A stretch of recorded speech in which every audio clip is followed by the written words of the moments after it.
Ustadz, apakah Allah masih menerima taubat kita jika kita sudah pernah berzina? Oh, kalau berzina jangan ikut-ikut saya. Kita zina sama pelacur. Gini, kalau Anda masih punya kesempatan bernyawa dan belum sampai nyawa itu ke kerongkongan, maka taubat itu sangat terbuka bagi Anda. Kecuali kalau nyawa sudah sampai ke kerongkongan, segera kembali. Bahkan ada ayat yang khusus diturunkan untuk pertanyaan Anda ini. Ayatnya ayat ke-53, surahnya surah ke-39. Ayat itu diturunkan untuk menjawab seseorang yang terlibat dengan pertanyaan Anda seperti ini dan dia mau tobat.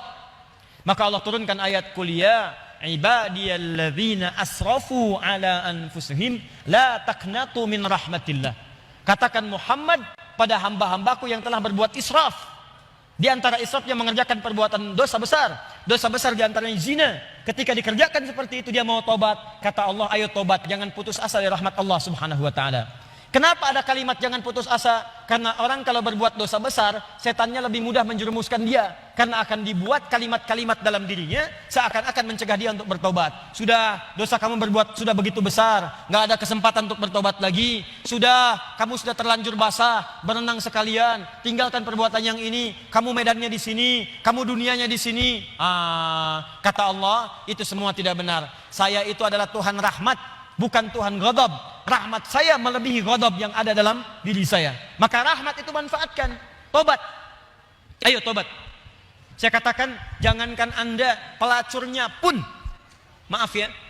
Duhai perempuan-perempuan dimanapun Anda berada, yang terjebak dalam pengaruh setan untuk menjajakkan dirinya, sehingga disebut dengan pelacur. Maaf, saya tidak ingin memperindah bahasa ini. Saya tegaskan pada Anda ya, kalau maksiat itu istilahnya jangan dibikin sopan. Kalau dibikin sopan nanti bangga tampilannya. Maaf, koruptor maling. Ketika dibuat koruptor, dipakein jaket kuning, cuma pakai jaket, masya Allah, enak banget senyum-senyum bawa tas. Kontingen koruptor Indonesia bawa tas, senyum, foto-foto, bilang maling. Samakan dengan ayam.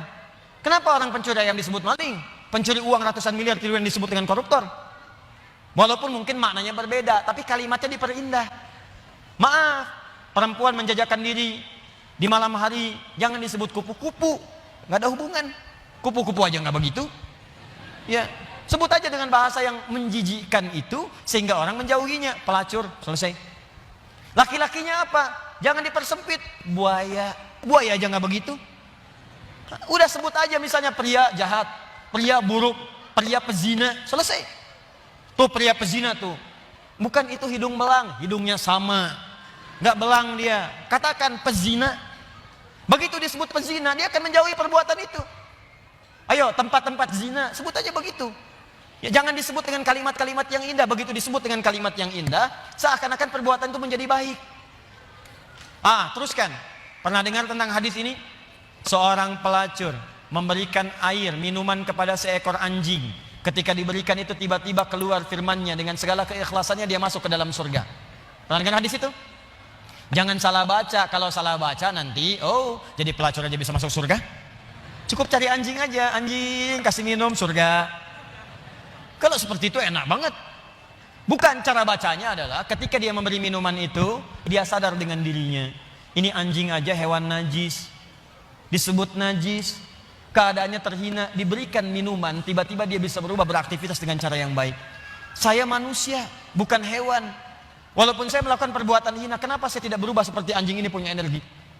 Dalam bahasa syariat, wahyu itu disebut dengan tuntunan air. Allah menurunkan air dari langit, membuat tanaman yang kering, tanah yang kering menjadi gembur kembali. Allah menurunkan wahyu-wahyu dari langit, ajaran-ajaran, membuat hati yang kering menjadi subur kembali untuk melakukan perbuatan-perbuatan baik. Sadar dia dengan perbuatan itu, bertobat dirinya. Taubat itu yang menggugurkan dosanya, berubah jadi beramal soleh. Amal solehnya yang menjadikan dia terjamin surga di sisi Allah Subhanahu wa taala.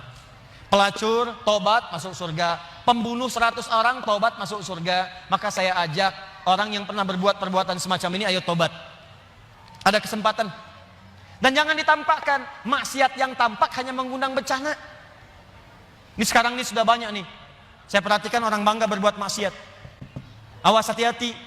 Homoseksual, lesbian, LGBT, macam-macam sudah bangga bikin kontes, bikin macam-macam, ngundang musibah tuh. ngundang musibah.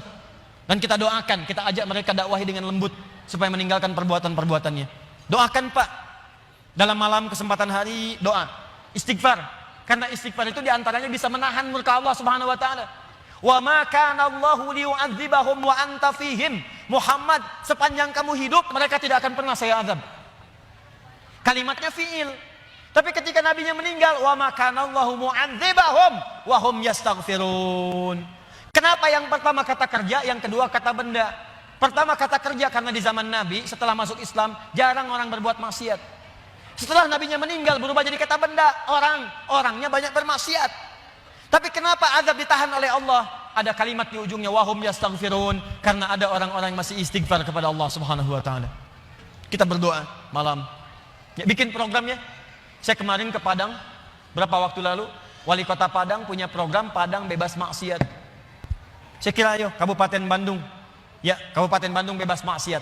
Anda berdoa, dakwahi, tampakkan kebaikan. Ayo mulai sekarang yang ngaji dengan saya minta komitmennya. Kalau Anda pegawai berangkat ke kantor, perilaku yang baik. Tunjukkan nilai keislaman. Jujur dalam bekerja. Jangan takut. Anda tidak akan kehilangan rezeki. Anda nggak korupsi pun rezekinya segitu. Anda korupsi rezekinya nggak nambah segitu juga.